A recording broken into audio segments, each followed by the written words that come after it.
Hey, hey, hey! Good evening. I hope you can see me. Let me check that I'm live. If you're coming while I'm here, say hello, say hi. Let's see. Are we on? Let's have a look. So, since I'm trying out this new setup, which is definitely challenging to get ready, but Cavel's taking over my old space right now. So here we are. I can see someone's on. Tell me, can you hear me? Can you see me? Ooh, let's see. Okay. I'm live. Hopefully there's sound. Okay. And then guess what? My laptop,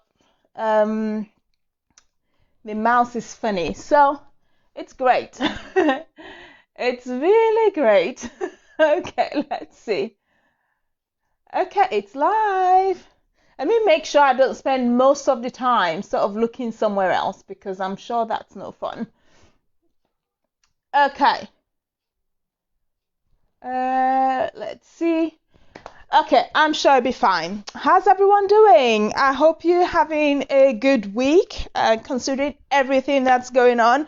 I think I sort of said my piece last week and I'll add on to that, but let's go back to what we're here for, and like I said, try and compartmentalize and find a way to go ahead. If it's your first time here, welcome. My name is Trust, and I come on live every Wednesdays at 8:30, and we talk on a money subject.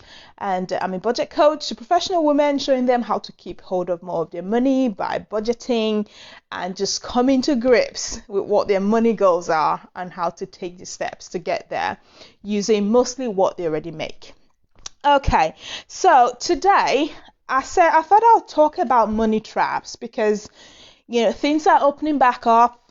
A lot of us are keen to go back to quote unquote normal, whatever that was, and some of those things that perhaps we've had a break from during the time of being home, they're going to start cropping up again.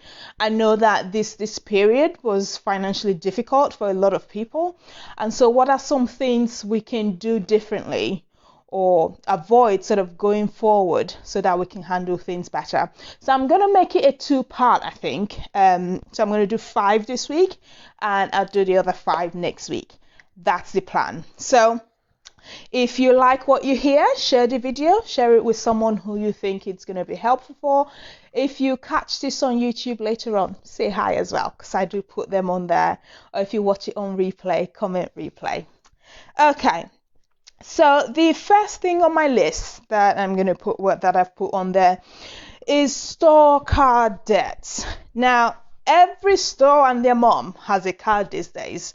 From Argos to whoever else, they all have their cards. And the reason I'm coming for that is because that's usually for stuff, things that lose value, things that are not going to appreciate in value. And those are the type of things that I feel like if you want to be getting that's something that paying cash, save up for it. Those sort of things, considering what happens in terms of debt and interest, I don't think they're worth that. And so as we're coming out of this and sort of going forward, that's something I would say we need to keep an eye on and really think about, do we need that stuff that's going to depreciate in value at a cost where we are potentially going to accrue interest on that, store card? Something to really think about and watch out for, because it does get a lot of people trapped and they end up with debt that they can't even show what it is they spent it on. It's things that lose value, and I don't want us to be doing that. So I put that first on the list. And the next thing now, this is something that we all need, right? And actually, to be honest, probably most of us have ended up spending more on it in the last few weeks. That's food. But something that we probably have had a break from is that sort of going to the shop so often.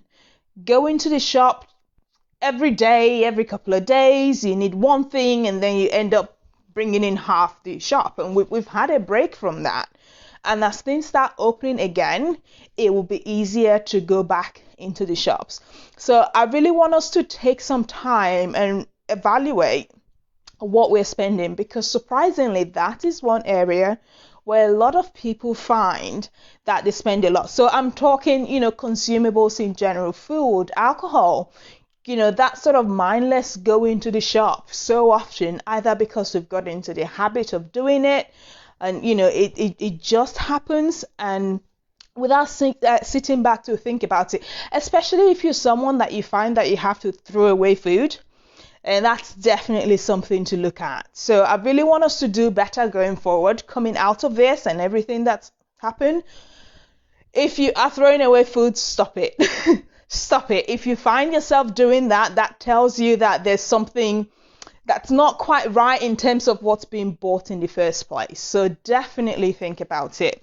So excessive food spend, that catches a lot of people out. I have shared publicly sort of how much I put as a cutoff for myself in terms of food. I've done that in a separate video, so I'm not going to go over it today, but definitely something to think about.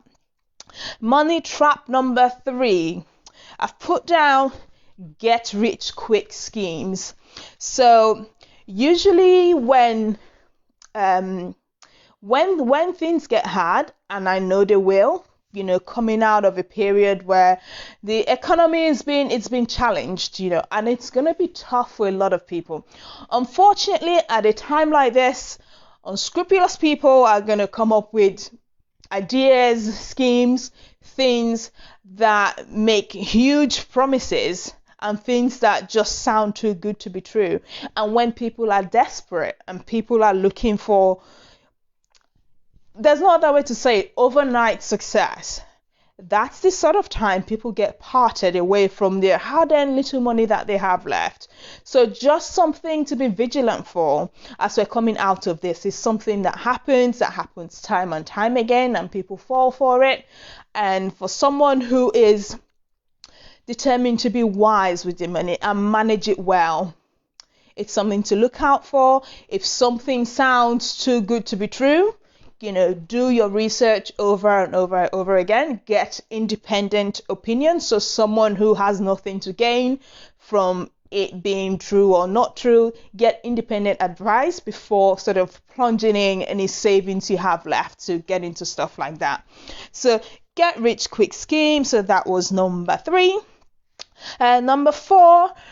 So this is for those of us who are into investing, so sort of stock market, things like that. People trying to time the market and wondering how to get in at the absolute best time, and you're dipping in and out. Research shows that with the stock market, it's best to put your money in and just leave it and let it do its thing. When you're dipping in and out, put it in, get it out, put it in, get it out. Overall, you end up losing money. And we don't want something as amazing as investing to then become something that's costing you money. This is why when I work women through, budgeting and thinking about what amount they want to put towards investing, that needs to be something that you don't need in the next, 3 to 5 years, something that you don't mind sitting in there, because if you're putting it in and taking it out, you end up losing money. And that can be a trap that people fall into, and then they give up because they say it doesn't work. Whereas it's the trying to time it that is the issue. So that was money trap number 4. I don't know who that's going to apply to. And then the last one I'm going to talk about today, similar to number 3. So that's investing in a sector, an area that you know nothing about. That's never a good idea. Now, it doesn't mean you have to be the expert at everything from A to Z before you get into it, but you have to have some sort of information, some sort of idea of how to judge whether something's working or not. Now, that doesn't mean you can't invest in something that you don't know about completely today, but you can learn. So it's either something you already know about or something you're interested in enough to actually do some research before you get into it. Because if you are investing in something you know nothing about, you don't know if it's working, you don't know when it's working, you can be told anything and you take it because you have no sort of background knowledge. So I would say there are things that you probably use every day, around the house, stuff like that. You know who the brand leaders are, things like that. You have some idea about the company to start with, and then you can use that as a foundation to do research and try and get some information, try and know something, anything about it before sort of putting into that, and so you're not going in completely blind. So those were the first 5 on my list: store cards, food spend, get rich quick schemes, trying to time the stock market, and investing in an area you know absolutely nothing about or not even interested enough to learn about it. So I'm going to leave it there for today. Let me know if you have anything else you would add to the list, any traps that you've fallen into and you think it would be good for other women to learn about it. Share it. Let's share, let's learn, and let's take what we can from it. Just before I finish, just want to mention my private group again. That's really coming together now, a community of women who are getting that sort of inside regular communication. So currently we are working through the debt-free challenge and taking it step by step to get everything together to be able to pay off debt. So if that's something that interests you, send me a message and I will invite you to the group to join in there. Okay, so it's probably one of my shortest ones, can I say that? But yes, hope everyone's doing well. I want to hear your thoughts as well and anything you would add to that list. And I will speak to you next week. Take care.